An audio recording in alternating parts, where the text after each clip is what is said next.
Committee गठित हुई है, क्या क्या ओहदा किस किस को मिला और कौन सी ये संस्था जो है? 31 मार्च को हमारे पुराने प्रधान मेहता साहब रिटायर हो गए थे, तो उन्होंने अपना रिजाइन कर दिया था एज ए डिस्ट्रिक्ट प्रेसिडेंट और डिपार्टमेंट कलेक्टर कैडर। आज इन्होंने उस दिन ही मुझे जर्नी नाइक साहब आए थे, उन्होंने मुझे नॉमिनेट किया था एज ए डिस्ट्रिक्ट प्रेसिडेंट। तो आज इन्होंने मुझे ऐसे जनरल यूनिवर्सिटी बैठ के तो उसका officially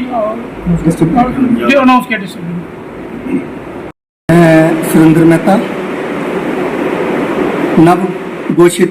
chairman all department clerical staff association district unit Kathua, जो कि हमारे new district president Shri Manohar Sharma ji ने आपको बताया कि 31 मार्च को मेरी रिटायरमेंट हुई थी, ऑफिशियल भी रिटायरमेंट हुई थी। और उसी दिन मैंने अपनी जो मेरी क्लरिकल एसोसिएशन का डिस्ट्रिक्ट प्रेसिडेंट का चार्ज था, उसी दिन मैंने जहाँ से भी रिजाइन दे दिया था। और उसी दिन हमारे जो स्टेट के प्रेसिडेंट श्री जुलानी नायक साहब, उन्होंने एक आर्डर निकाल के, जो आर्डर की कापी आपको मिल जाएगी, कापी में जिन्होंने मुझे चेयरमैन और मनोहर जी को डिस्ट्रिक्ट प्रेसिडेंट। आगे जो हमने कमेटी आज जो घोषित की थी, गठित की थी, उसमें हमने इलेक्ट्रिक के अंदेश्वर जी सीनियर वाइस प्रेसिडेंट, हमारे कोऑपरेटिव के मक्खन जी senior vice president, Suresh ji chief organiser, हमारे जुगल पीएचई के जुगल जी वाइस प्रेसिडेंट, डीसी ऑफिस के कमल जी वाइस प्रेसिडेंट, और हमारे अवतार सिंह जी जनरल सेक्रेटरी, हमारे जो फॉरेस्ट के वो फॉरेस्ट डिपार्टमेंट के कुलदीप जी कैशियर, और मीनू मैडम जी जो एग्जीक्यूटिव बॉडी के मेंबर थी, और उसके बाद मुकेश जी ये executive body member. Advisory board की कमेटी बनाई, उसमें हमने कमेटी गठित की, उसमें कुछ पीडब्ल्यूडी के लोग थे, सुरेंद्र जी एक्स उसको बनाया असिस्टेंट कैशियर, और असिस्टेंट सेक्रेटरी वो बना एग्रीकल्चर का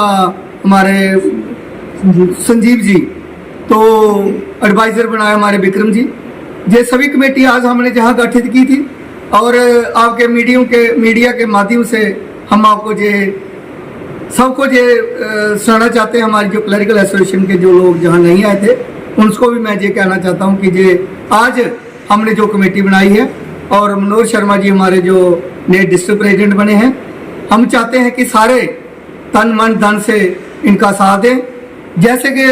मैंने 7 साल पहले ये कार्यभार संभाला था, 7 साल में मैंने बहुत से काम जो हमारी स्टेट बॉडी की तरफ से हुए थे, हमने स्टार्ट में ही SRO 333 के तहत जो हमारी पे नामली थी उसको हमने रिवाइज कराया, पे नामली हमने कर दी, जिसका एक एक क्लर्क को अब मैं बता देना चाहता हूँ, जितने भी नए क्लर्क है 7-7 हज़ार, 6,500 हज़ार एक एक क्लर्क का उस वक्त बड़ा था, और हमारे कुछ सीनियर साथी थे उनका कम हुआ था। फिर आज जो हमने एक ऑर्डर और कराया सैक से, वो भी हमारी क्लरिकल एसोसिएशन ने जनाब जिलानी नायक साहब ने फाइट करके, और हम डिस्ट्रिक्टों का साथ लेके उन्होंने आज एक ऑर्डर और किया, सैक से निकाला कि 196 से अनोशली और 2006 से हमें मॉनिटरी दो सरकार से, क्योंकि सरकार ने हमारे साथ वायदा किया था कि पहले तो सरकार मुकर गई थी कि आपकी पे नावली नहीं, जब उन्होंने हमारी पे नावली कर दी,